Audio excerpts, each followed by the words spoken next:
Hello student पिछले video में हम लोगों ने जो है लाइव प्रोसेस चैप्टर की बेसिक डेफिनेशन को देखा है और इस वीडियो में हम लोग जो है आज उसमें जो बेसिक फंक्शंस हैं लाइव प्रोसेस के वो हम देखेंगे। तो सबसे पहले जो है फर्स्ट ऑफ ऑल जो आपने लाइव प्रोसेसेस की डेफिनेशन देखी थी उसको हम फिर से रिपीट करते हैं कि व्हाट इज लाइव प्रोसेसेस और डिफाइन लाइव प्रोसेसेस, यानी लाइव प्रोसेस की जो है डेफिनेशन को हम एक बार फिर देख लेते हैं। तो डेफिनेशन क्या थी? What is the definition? The basic functions performed by the living organism to maintain their life on this earth are called live processes.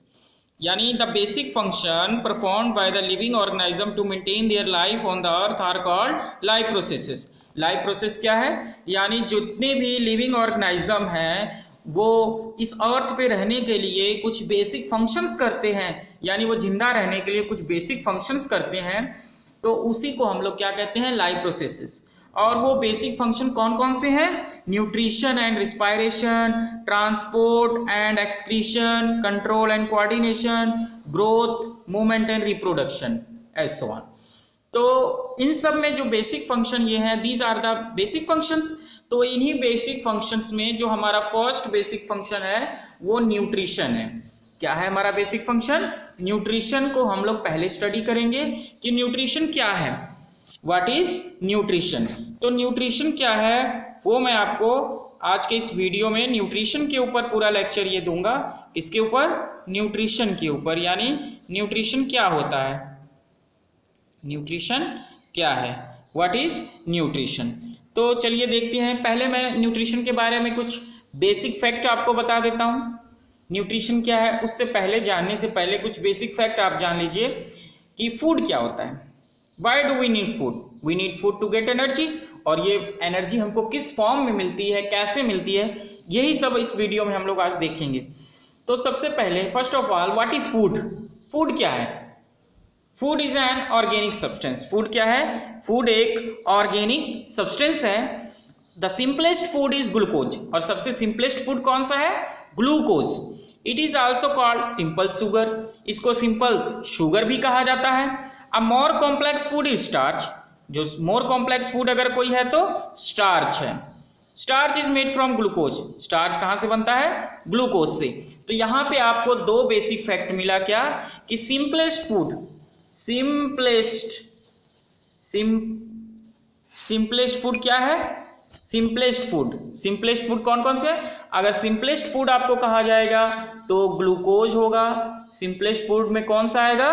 Glucose. क्या आएगा? Glucose. Glucose is the simplest food. और अगर आपसे पूछा जाएगा कि कॉम्प्लेक्स फूड बताइए कौन सा है, तो आपका क्या रहेगा कॉम्प्लेक्स फूड का answer? What is complex food? Complex food कौन सा होता है? स्टार्च। क्या होता है? Starch. Starch is the complex food. Starch is the complex food. Starch क्या है? कॉम्प्लेक्स फूड है। और स्टार्च किससे बना हुआ है? Starch is made from glucose. और ये जो स्टार्च है ये बना किससे हुआ है? ग्लूकोज से ही बना हुआ है। Starch is made from glucose. Made from glucose. It means that simplest food is glucose, complex food is starch, and starch is also made from glucose. The general name of substance like glucose and starch is carbohydrate.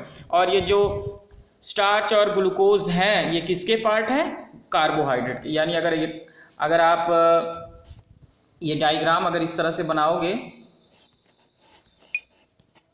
पहले carbohydrate, इसके दो form, glucose और दूसरा starch, तो इस तरह से ये दो पार्ट हो जाएंगे इसके, राइट? ओके।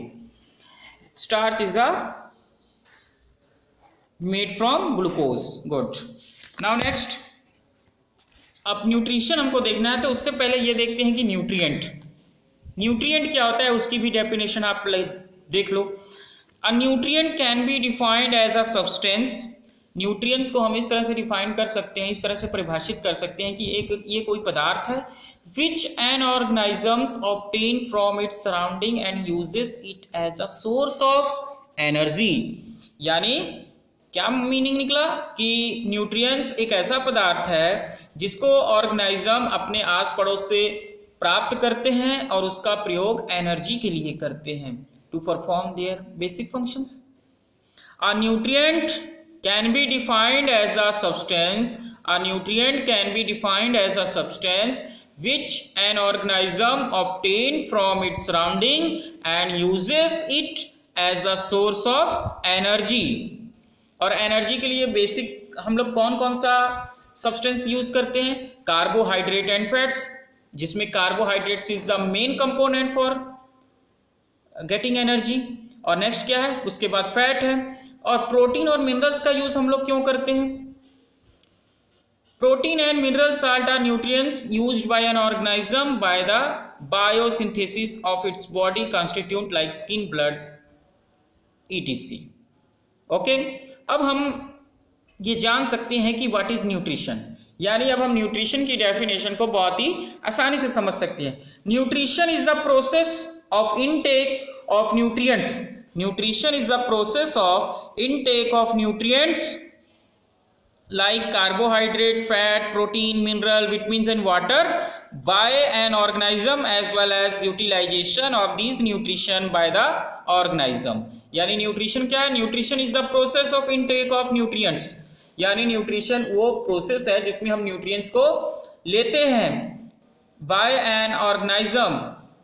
न्यूट्रिशन वो प्रोसेस हो गया जिसमें कोई ऑर्गेनिज्म न्यूट्रिएंट्स को लेता है यानी उसको खाता है, as well as utilization these nutrition by organism, और ऑर्गेनिज्म जो है इन न्यूट्रिएंट्स का प्रयोग भी करता है अपने बेसिक फंक्शन या बेसिक रिक्वायरमेंट के लिए।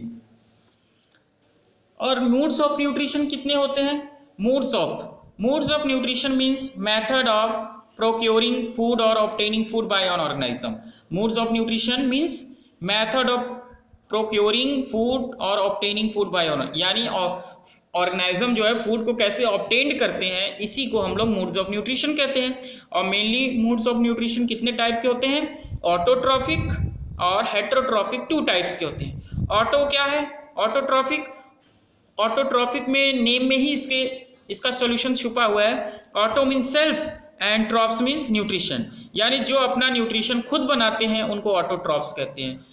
Autotroph means self nutrition. It means that in autotrophic nutrition is that mode of nutrition in which an organism make its own food, यानी ऑटोट्रॉफिक न्यूट्रिशन का वो मूड होता है जिसमें ऑर्गेनिज्म अपना फूड खुद बनाते हैं from the simple inorganic material, यानी सिंपल इनऑर्गेनिक मटेरियल का यूज करके। जैसे सिंपल इनऑर्गेनिक मटेरियल में कौन कौन से आएंगे? Carbon dioxide, water present in their surrounding, और इसमें with the help of sunlight, यानी green plants make their own food. Green plants अपना फूड खुद बनाते हैं, इसलिए उनको ऑटोट्रॉप्स कहा जाता है। अब हम अपने इतना बेसिक मैंने आपको बता दिया। अब और हेटेरोट्रॉफिक मोड्स ऑफ न्यूट्रिशन क्या होता है?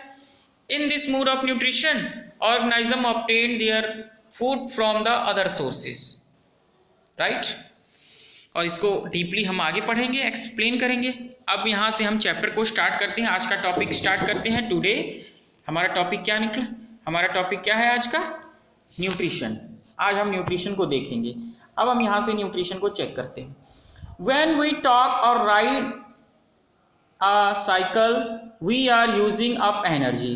जब हम बात करते हैं, साइकिल चलाते हैं, तो हम लोग किसका यूज करते हैं? एनर्जी का। Even when we are not doing any apparent activity, energy is needed to maintain the state of order of our body.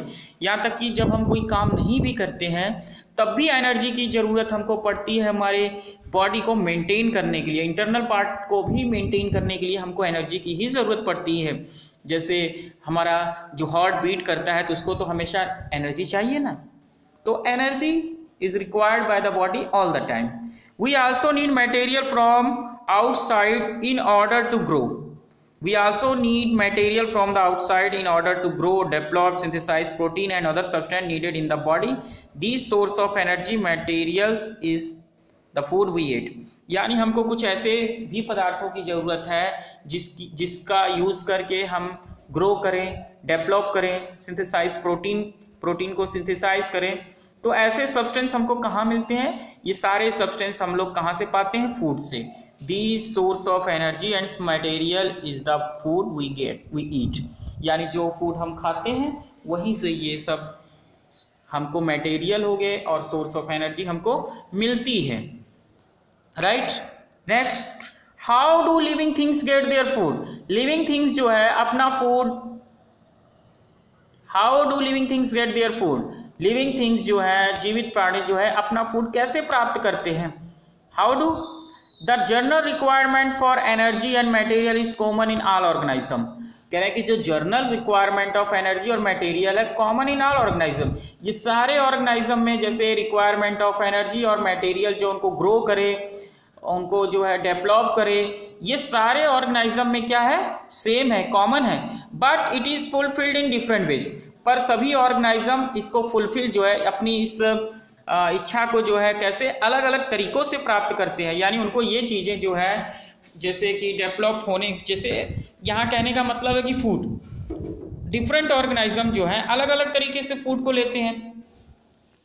Some organism use simple food material obtain from the inorganic source in the form of carbon dioxide and water.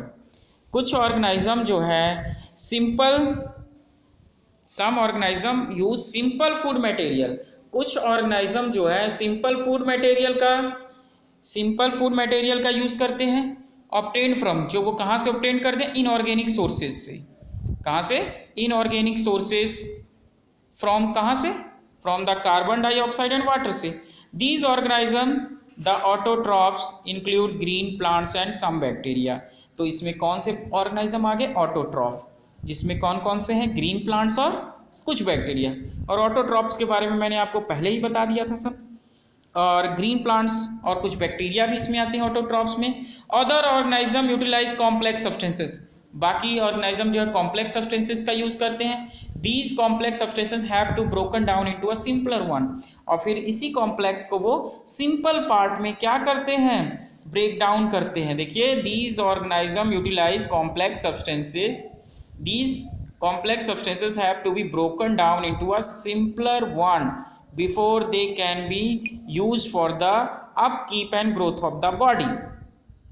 To achieve this, organism use biocatalyst called enzymes. इसी के लिए, यानी इस complex food को simpler food material में तोड़ने के लिए हमारी बॉडी में बायोकैटालाइस्ट हैं, जिनको हमने क्या नाम दिया है? एंजाइम। तो अगर आपको पूछा जाए कि एंजाइम क्या होते हैं, तो आपका आंसर क्या निकलेगा यहाँ से? According to the topic, what are enzymes? Enzymes are the biocatalyst. Enzymes are the biocatalyst which broken down the complex substances into a simpler one। यानी जो एंजाइम होते हैं, इस टॉपिक के अकॉर्डिंग हम आपको एंजाइम की डेफिनेशन बता रहे हैं। एंजाइम जो होते हैं वो बायोकैटालाइस्ट होते हैं, जो ऑर्गेनिज्म में कॉम्प्लेक्स फूड मटेरियल को सिंपलर वन में ब्रेक डाउन करते हैं। Thus the heterotrophs survival depend directly और इनडायरेक्टली ऑन ऑटोट्रॉफ्स। तो कह रहे हैं इस तरह से जो हेटेरोट्रॉफ हो गए वो डायरेक्ट और इनडायरेक्टली किसके ऊपर डिपेंड है? ऑटोट्रॉफ्स के ऊपर। Heterotrophic organism include animals and fungi. Heterotrophic organism में कौन कौन से ऑर्गेनिज्म आएंगे? एनिमल, सारे एनिमल, और फंगी। ये किस कैटेगरी में आएंगे? हेटेरोट्रॉफ में। Now the next topic is autotrophic nutrition. Autotrophic nutrition क्या है? तो ऑटोट्रॉफिक न्यूट्रिशन मैंने आपके इस टॉपिक को स्टार्ट होने से पहले भी बताई थी कि ऑटोट्रॉफिक न्यूट्रिशन क्या है। तो सबसे पहले अगर मैं इसके नेम में देखूं तो ऑटो मीन्स क्या होता है? सेल्फ। Auto means self. एक बार फिर रिपीट कर देते हैं, auto means self, and trophic means nutrition. Auto means self and trophic means nutrition. यानी ऑटोट्रॉफिक मीन्स क्या निकला? Self nutrition. Autotrophic means self nutrition, यानी the organism which make their own food are called autotrophic. अब इसी को हम लोग थोड़ा एक्सप्लेन करते हैं। Carbon and energy requirement of the autotrophic organism are fulfilled by photosynthesis. और क्योंकि सारे ग्रीन प्लांट्स इसमें आते हैं, तो आपको पता है कि green plants make their own food by the process of photosynthesis. It is the process by which autotrophs take in a substance from the outside and convert into stored form of energy. This material is, और इसमें कौन कौन से वो outside source लेते हैं? Water and carbon dioxide, water and carbon dioxide. This material is taken in the form of carbon dioxide and water. देखिए आ भी गई line. This material is taken in the form of carbon dioxide and water which is converted into carbohydrate in the presence of sunlight. जिसको वो किस में बदल देते हैं? कार्बोहाइड्रेट में. किसकी प्रेजेंस में? सनलाइट की प्रेजेंस में. एंड क्लोरोफिल, यानी सनलाइट और क्लोरोफिल नेसेसरी है फोटोसिंथेसिस के लिए. ये आपने पहले भी पढ़ा था. Sunlight and chlorophyll are necessary for photosynthesis. Carbohydrate are utilized for providing energy to the plant. और यही जो कार्बोहाइड्रेट प्लांट बनाते हैं वो उनको क्या सप्लाई करती है? एनर्जी. यानी प्लांट्स की जो एनर्जी की जो रिक्वायरमेंट है वो फोटोसिंथेसिस के थ्रू क्या होती है? कंप्लीट होती है. We will study how this take place in the next section. अब ये कैसे होता है, उनको एनर्जी कैसे मिलती है, ये हम नेक्स्ट सेक्शन में देखेंगे. The carbohydrates which are not used immediately are stored in the form of starch. कह रहे हैं कि जो कार्बोहाइड्रेट तुरंत इस्तेमाल नहीं होते हैं उसको प्लांट्स किस फॉर्म में स्टोर कर लेते हैं? स्टार्च के. यानी अगर आपसे पूछा जाए स्टार्च प्लांट्स में कैसे आता है तो आप क्या कहोगे? कि प्लांट्स जो कार्बोहाइड्रेट इमीडिएटली या तुरंत यूटिलाइज नहीं कर पाता है उसको वो अपने पास स्टार्च के फॉर्म में स्टोर कर लेता है. किसके फॉर्म में? स्टार्च के. विच serves as the internal energy reserve to use as and when required by the plant. और जब प्लांट्स को एनर्जी की जरूरत पड़ेगी तो यहाँ से वो उसको यूटिलाइज कर लेता है.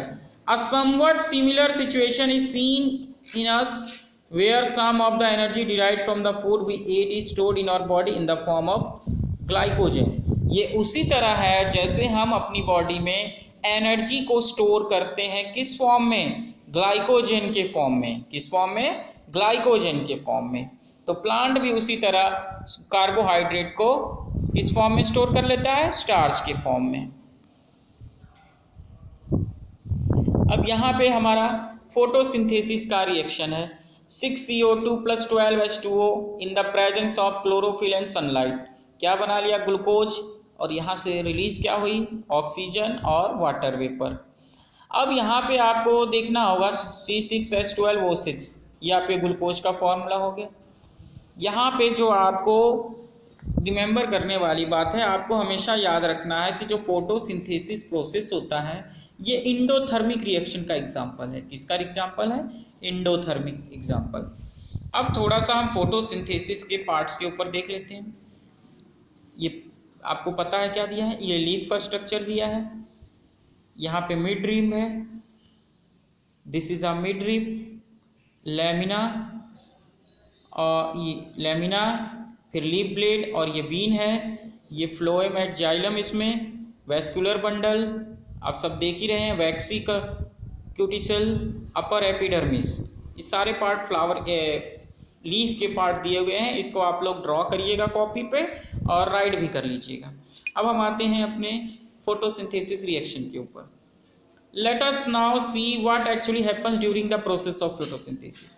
फोटोसिंथेसिस के प्रोसेस, प्रक्रिया के समय क्या क्या होता है, आइए थोड़ा उसको देखते हैं. The following events occur during the process. ये फॉलोइंग कुछ प्रोसेस हैं जो होते हैं.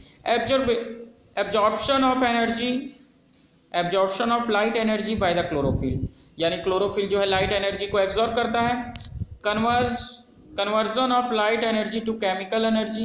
फिर क्या होता है? लाइट एनर्जी जो है केमिकल एनर्जी में बदलती है. इससे क्या होगा? Splitting of water molecules into hydrogen और ऑक्सीजन. इससे क्या होगा? जो आपका वाटर मॉलिक्यूल्स है वो हाइड्रोजन और ऑक्सीजन में कन्वर्ट, स्प्लिट हो जाता है, टूट जाता है. अब यहीं से एक क्वेश्चन अराइज होता है जो एग्जाम में आता है कि जो हमको प्लांट जो ऑक्सीजन रिलीज करते हैं वो कैसे रिलीज करते हैं? How do plants release oxygen? How do plants release क्या चीज? How do plants release oxygen? क्या चीज? ऑक्सीजन और O2। तो student, what is our topic? How do plants release oxygen. तो अब आपको ये पता हो जाना चाहिए कि प्लांट्स ऑक्सीजन रिलीज कैसे करते हैं। जब फोटोसिंथेसिस प्रोसेस होता है तो लाइट एनर्जी जो है केमिकल एनर्जी में बदलती है और वो उस समय क्या करती है, वाटर मॉलिक्यूल्स को हाइड्रोजन और ऑक्सीजन में ब्रेक डाउन कर देती है और यही ऑक्सीजन प्लांट क्या करते हैं, रिलीज करते हैं, जिसका यूज हम लोग करते हैं किस लिए, सांस लेने के लिए, in the process of breathing. Reduction of carbon dioxide to carbohydrate. और क्या होता है, रिडक्शन होता है कार्बन डाइऑक्साइड का, किसमें, कार्बोहाइड्रेट में। यानी फोटोसिंथेसिस प्रोसेस के टर्म में 3 इवेंट्स होते हैं। कौन कौन से? लाइट एनर्जी एब्जॉर्ब होती है किसके थ्रू, क्लोरोफिल के थ्रू। लाइट एनर्जी कन्वर्ट होती है फिर केमिकल एनर्जी में and split the water molecules into hydrogen and oxygen. और कार्बन डाइऑक्साइड का रिडक्शन होता है and carbon dioxide convert into carbohydrate. These steps need not take place one after the other immediately. For example, desert plant take up carbon dioxide at night and prepare an immediate which is acted upon by the energy absorbed by the chlorophyll during the day. कह रहे हैं कि ये step जो है, these step need not take place one after the other immediately. यानी ये जो 3 प्रोसेस हमने कहे वो एक के बाद एक तुरंत नहीं होते हैं, ठीक ना। ये जो प्रोसेस है एक के बाद एक तुरंत नहीं होते हैं।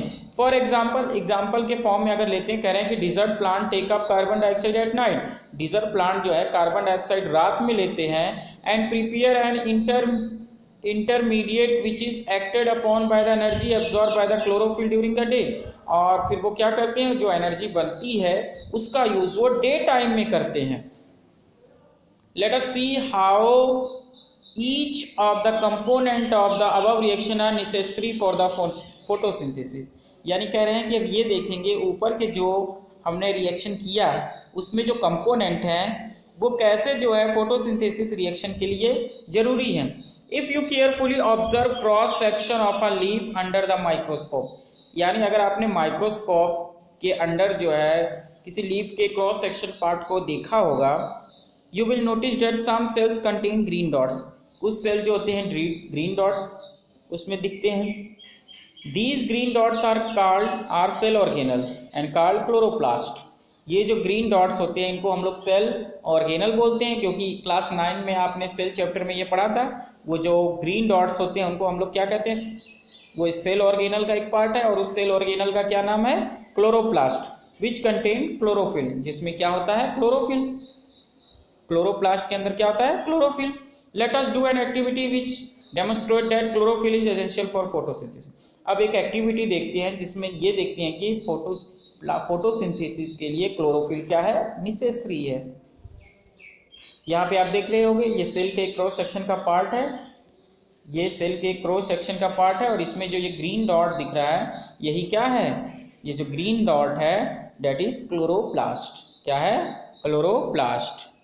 अब देखते हैं एक एक्टिविटी जिसमें हम क्या देख सकते हैं कि जिसमें हमको ये देखना है कि फोटोसिंथेसिस के लिए क्लोरोफिल क्या है, नेसेसरी है। पहले तो आप ये फिगर देख लीजिए, variegated leaf before and after starch test. और एक बात आपको याद होनी चाहिए जो आपने प्रैक्टिकली किया हुआ है कि अगर आप स्टार्च के ऊपर आयोडीन सोल्यूशन डालते हैं, स्टार्च के ऊपर अगर आप क्या डालते हैं, iodine solution, it means that starch plus iodine solution अगर आप मिलाते हैं तो क्या होगा, आपको ब्लू और ब्लैक कलर मिलेगा। यानी अगर किसी चीज़ में स्टार्च है तो उसमें अगर आपने आयोडीन डाला, अगर कलर जो है फिर जो कलर जो है सोल्यूशन का कैसा हो जाए, ब्लू या ब्लैक, तो ये कंफर्म होता है कि उसके अंदर क्या है, स्टार्च है। क्लियर। अब देखते हैं इस एक्टिविटी को। Take a potted plant with variegated leaves, for example money plant और क्रोटन्स। यानी हम लोग मनी प्लांट या क्रोटन्स के क्या करते हैं, लीव्स को ले लेते हैं। Keep the plant in a dark room for 3 days so that all the starch get used up. और उस पत्ते को आपको क्या करना है, 3 दिनों तक कहाँ रख देना है, डार्क रूम में, यानी अंधेरे कमरे में जहाँ पे लाइट नहीं पहुँचती है। Now keep the plant in sunlight for about 6 hour. अब keep the plant in sunlight for about 6 hour. अब इस प्लांट को आपको क्या 6 घंटे के लिए सनलाइट में रखना है। Pluck a leaf from the plant, उस प्लांट की लीफ को क्या करिए, तोड़ लीजिए। Mark the green areas in it and trace them on a sheet of paper. Dip the leaf in a boiling water for a few minutes. उस पत्ते को आपको उबलते हुए पानी में कुछ देर के लिए डालना है। After this emerge it in a beaker containing alcohol. और फिर उसको एक ऐसे बीकर में डालना है जिसमें क्या प्रेजेंट हो, अल्कोहल। क्या प्रेजेंट हो, अल्कोहल। स्टूडेंट आप इस जो एक्टिविटी जितनी भी बताई जा रही है उसको आप लोग कॉपी पे नोट करिएगा, क्योंकि इस एक्टिविटी से एग्जाम में क्वेश्चन क्रिएट हो जाते हैं। The question in the exam also arises from here. Now आपने क्या किया, सबसे पहले आपने एक पत्ता तोड़ा, उसको आपने मनी प्लांट का एक मनी प्लांट ले लिया, उसको 3 दिनों के लिए डार्क रूम में अंधेरे कमरे में रखा। फिर वहाँ से निकाला तो लगभग 6-7 घंटे के लिए आपने उसको सनलाइट में रखा। फिर उसकी एक पत्ती को तोड़ लिया, उसके ग्रीन पार्ट को मार्क किया, फिर उसको बॉइलिंग वाटर में डाल के कुछ देर उबाला, फिर उसको वहाँ से निकाल के एक अल्कोहल वाले बीकर में डाल दिया। यहाँ तक आपने कर लिया था। Carefully place the above beaker in a water bath and heat till the alcohol begins to boil. यानी इसको तब तक हमको गर्म करना है जब तक वो अल्कोहल बॉयल ना करने लगे। What happened to the colour of the leaf. अब लीफ के कलर में क्या बदलाव हुआ, what is the colour of the solution, solution का कलर कैसा हुआ। Now dip the leaf in a dilute solution of iodine for a few minutes. अब इस सोल्यूशन को आप लोग कहाँ पे डालिएगा, आयोडीन में। आप उस लीफ को कहाँ पे डालोगे, आयोडीन में। Now dip the leaf of a dilute solution of iodine, यानी जो आपने लीफ तो अभी अल्कोहल में से निकाला उसको आप आयोडीन सोल्यूशन में डालेंगे। क्यों डालेंगे, मैंने आपको इससे पहले भी बताया था आयोडीन सोल्यूशन की एक प्रॉपर्टी कि आयोडीन सोल्यूशन में अगर कोई चीज डाली जाती है और कलर ब्लू ब्लैक हो जाता है तो उसमें क्या प्रेजेंट होगा, starch. Okay, observe the colour of the leaf and compare this with the tracing of the leaf done in the beginning. What can you conclude after the presence of starch is various area of the leaf. तो आप जब उस leaf को उसमें डालेंगे, किसमें, iodine में, तो उसका कलर ब्लू या ब्लैक हो जाएगा, जिससे ये पता चल जाएगा कि प्लांट की जो लीफ है उसमें स्टार्च होता है। देखिए यहाँ पे फिगर में इस लीफ में ये देखिए ग्रीन एरिया था, ये सब किस में कन्वर्ट हो गया, ब्लू या ब्लैक में। यहाँ ब्लू दिख रहा है, इसका मीनिंग क्या है, ये किस में कन्वर्ट हो गया, इसमें स्टार्च प्रेजेंट है, ये यही बताता है। ओके, अब नेक्स्ट देखते हैं। ये देखिए ये फिगर जो आप देख रहे हो ये किसका फिगर है, स्टोमेटा, यानी ये प्लांट में ये गार्ड सेल आपका है और उसके अंदर जो है ये स्टोमेटा पोर्स है। ये ग्रीन पार्ट जो आपको दिख रहा है ये क्या है, क्लोरोप्लास्ट। एक बार फिर से बताता हूँ, ये जो आप पूरा देख रहे हो ये पूरा एरिया, ये जो एरिया आप और बड़ा करते हैं डायग्राम को। पहली बात तो जो आप ये डायग्राम देख रहे हो ये किसका है, ओपन स्टोमेटा का है। किसका है, ओपन स्टोमेटा।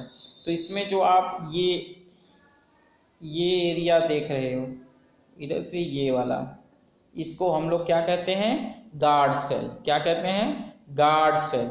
और इस एरिया को क्या कहते हैं, जो ये खाली वाला ग्रीन वाला है इसको स्टोमेटल पोर्स बोलते हैं। क्या बोलते हैं, स्टोमेटल पोर्स। और बाकी ये जो आप इसमें देख रहे हो क्या चीज, ये ग्रीन पार्ट देख रहे हो इसको हम लोग क्लोरोप्लास्ट कहते हैं। और क्योंकि यहाँ पे आप देख रहे होगे ये स्टोमेटा क्या है, खुला हुआ है, इसको हम लोग ओपन स्टोमेटा बोलते हैं। Open and close stomata pore बोलेंगे। ये देखिए ये क्लोज है इसलिए इसको क्या बोलेंगे, क्लोज स्टोमेटा पोर्स। ओके, अब इसको स्टडी करते हैं। Open stomata and close stomata is important. ये डायग्राम आपके लिए क्या है, ये डायग्राम आपके लिए इम्पॉर्टेंट है। एग्जाम में आता है कि ड्रॉ ओपन और क्लोज स्टोमेटा पोर, यानी आपको ओपन स्टोमेटा और क्लोज स्टोमेटा पोर का डायग्राम बनाने को आता है। तो इसलिए आप इसको क्या करोगे, कॉपी पे ड्रॉ करोगे। मैं आपको इसको देखो जूम भी दिखा दे रहा हूँ, पूरा आपको फिगर दिख रहा होगा। आप इसका स्क्रीनशॉट ले लीजिएगा और इसको फिर कॉपी पे ड्रा करिएगा, इसको पार्ट्स 100% लोकेट करिएगा। ओके, अब कब स्टोमेटा पोर्स ओपन होंगे, कब क्लोज होंगे, ये भी हम पढ़ेंगे। अब पहले यहाँ पे देख लेते हैं। Now let us study how the plant obtain carbon dioxide. अब देखिए बात आ गई कि ना, प्लांट कैसे कार्बन डाइऑक्साइड लेते हैं। इन क्लास, कौन सी, in class we had taken about the stomata which are tiny pores. In class 9, आपने क्लास 9 में क्या देखा था, in class 9 we had talked about stomata. Class 9 में आपने स्टोमेटा के बारे में पढ़ा था। अरे सेल चैप्टर आपने पढ़ा था ना, वहाँ पे सेल चैप्टर जब आपने क्लास 9 में स्टडी किया था तो वहाँ पे आपने स्टोमेटा, क्लोरोप्लास्ट, गार्ड सेल, ये सब के बारे में आपने इंफॉर्मेशन ली थी। We had talked about stomata which are tiny pores present on the surface of the leaves. यानी यहाँ पे आपको स्टोमेटा की डिफिनेशन भी मिल गई। अगर आपसे कोई पूछे व्हाट इज स्टोमेटा, तो आप क्या कहोगे, stomata are the tiny pores. Stomata are the, ये देखिए यहाँ पे डेफिनेशन है, stomatas are the tiny pores present on the surface of leaves. Stomata are the tiny pores present on the surface of leaves. यानी stomata जो होते हैं, छोटे छोटे छेद होते हैं जो कहाँ पे प्रेजेंट होते हैं, stomata are the tiny pores present on the surface of the leaf. यानी पेड़ों की जो पत्तियां है उसकी सरफेस में छोटे छोटे छेद होते हैं। क्या होते हैं, छोटे छोटे छेद होते हैं। तो उसी को हम लोग क्या कहते हैं, stomata. Massive amounts of gaseous exchange take place in the leaves through these pores for the purpose of photosynthesis. यानी फोटोसिंथेसिस में जो कार्बन डाइऑक्साइड की जरूरत पड़ती है वो कार्बन डाइऑक्साइड स्टोमेटा के थ्रू ही प्लांट के अंदर जाती है। But it is important to note here that exchange of gases occurs across the surface of stems, roots and leaves as well, since large amount of water can also be lost through these stomata। क्योंकि आपको पता है कि stomata के through ही जो है, मतलब plants की लीफ पत्तियों के थ्रू ही जो है ट्रांसपायरेशन होता है। क्या होता है, ट्रांसपायरेशन,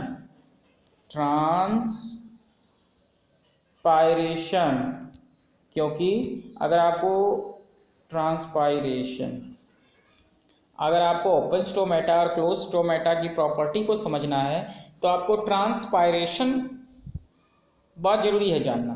तो ट्रांसपायरेशन क्या होता है, the loss of water from the surface of leaf is called transpiration. यानी पेड़ों की पत्तियों से जो वाटर का लॉस होता है उसको हम लोग क्या कहते हैं, ट्रांसपायरेशन। तो जो पेड़ों की पत्तियों से वाटर का लॉस जो होता है उस समय क्या होता है, अब उसको देखते हैं। Since the large amount of water can also be lost through these stomata, the plants close these pores when it does not need carbon dioxide for photosynthesis. कह रहे हैं कि जब प्लांट्स को कार्बन डाइऑक्साइड की जरूरत नहीं पड़ती है, the plant closes these pores when it does not need carbon dioxide for photosynthesis. यानी प्लांट्स को जब फोटोसिंथेसिस के लिए कार्बन डाइऑक्साइड की जरूरत नहीं पड़ती है तो वो क्या करता है, अपने इस स्टोमेटा पोर्स को बंद कर लेता है। The opening and closing of the pores is a function of the guard cell. और ये सारा कंट्रोल कौन करता है, गार्ड सेल। यानी गार्ड सेल ये डिसाइड करता है कब स्टोमेटा को खुलना है कब नहीं खुलना है। यानी जब उसको कार्बन डाइऑक्साइड की जरूरत पड़ेगी तो स्टोमेटा खुल जाएगा, जब जरूरत नहीं पड़ेगी स्टोमेटा बंद रहेगा। Pores is a function of guard cell. The guard cell swell when water flows into them. यानी guard cell क्या हो जाएगा, फूल जाएगा। कब, जब उसके अंदर वाटर जाएगा। The guard cell swell when water flows into them. यानी जब guard cell के अंदर वाटर की क्वांटिटी बढ़ जाएगी तो वो क्या होगा, फूल जाएगा। Causing the stomata pore is open, जिससे क्या होगा, स्टोमेटा पोर ओपन हो जाएगा। Similarly the pore close if the guard cell shrink, इसी तरह जब उसको वाटर वहाँ नहीं, जब similarly the pore closes if the guard cell shrink, यानी अगर गार्ड सेल क्या हो जाएगा, श्रिंक, सिकुड़ जाएगा, तो क्या होगा, स्टोमेटा पोर जो है बंद हो जाएंगे, यही होगा ना। यानी जब गार्ड सेल्स फूल जाएगा, फैल जाएगा, तो स्टोमेटा पोर ओपन हो जाएंगे, और जब वो सिकुड़ जाएगा तो स्टोमेटा पोर क्या हो जाएगा, बंद हो जाएगा। अब एक एक्टिविटी यहाँ पे भी चेक करते हैं, क्या है, experimental setup with the potassium hydroxide without potassium hydroxide.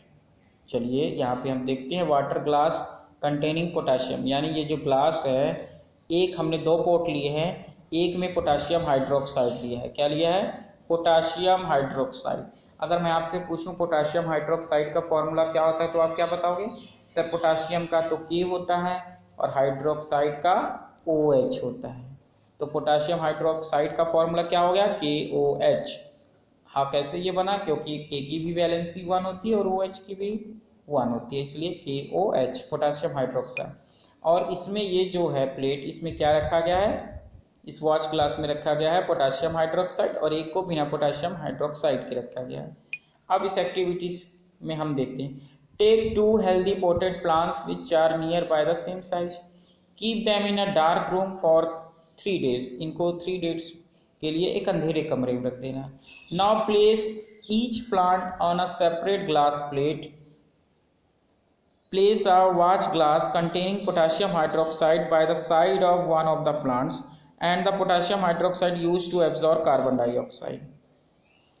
Cover both plants with the separate bell jar as shown in. Use Vaseline to seal the bottom of the jars to glass plates so that the setup is airtight. यानी air tight करना है हमको setup को, इसके लिए हम लोग क्या यूज़ कर रहे हैं, वैसलीन। क्या यूज़ कर रहे हैं, वैसलीन, ताकि उसमें अंदर बाहर ऑक्सीजन अंदर बाहर ना हो पाए, so that gas exchange of gases don't take place. Keep the plants in sunlight for about 2 hour. अब 2 आवर के लिए प्लांट्स को कहाँ पे रख देना है, सनलाइट में। प्लग का leaf from each plant and check the presence of starch as in the above activity. अब जैसे हमने ऊपर एक्टिविटी में स्टार्च को चेक किया था, फिर से वैसे ही चेक करना है। कैसे चेक करना है, आपने देखा था, उबलते हुए पानी में डालना था, फिर वहाँ से निकल के कहाँ पे डालना था, अल्कोहल में डाल के उसको फिर से बॉइल करना था, और उसके बाद उसको फिर आयोडीन सोल्यूशन में डालना था।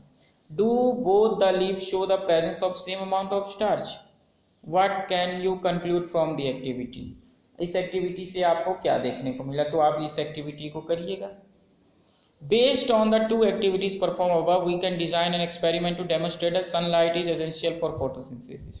यानी हमको यहाँ से क्या मिला कि सनलाइट जो है फोटोसिंथेसिस के लिए बहुत ही जरूरी है। So far we have talked about how autotrophs meet their energy requirements. तो अब आपको पता चल गया कि ऑटोट्रॉफ जो अपना फूड बनाते हैं, उनको एनर्जी कहाँ से मिलती है, सन से, यानी सनलाइट का वो यूज़ करके अपना फूड बनाते हैं। But they also need other raw material for building these body. Water used in photosynthesis is taken up from the soil by the roots in a terrestrial plants. Other material like nitrogen, phosphorus, iron and magnesium are taken up from the soil. Nitrogen is the essential element used to synthesize of protein and other compounds. This is taken up in the form of inorganic material or nitrates. यानी nitrogen को वो inorganic material है जिसको वो nitrates या nitrites के form में लेते हैं, और it is taken up as the organic compound which have been prepared by the bacteria from the atmospheric nitrogen. Okay student, आज की क्लास के लिए बस इतना ही। नेक्स्ट क्लास में हम लोग जो क्या देखेंगे, ऑटोट्रॉफिक न्यूट्रिशन। नेक्स्ट क्लास हमारी किस टॉपिक पे रहेगी, autotrophic nutrition. Thank you very much.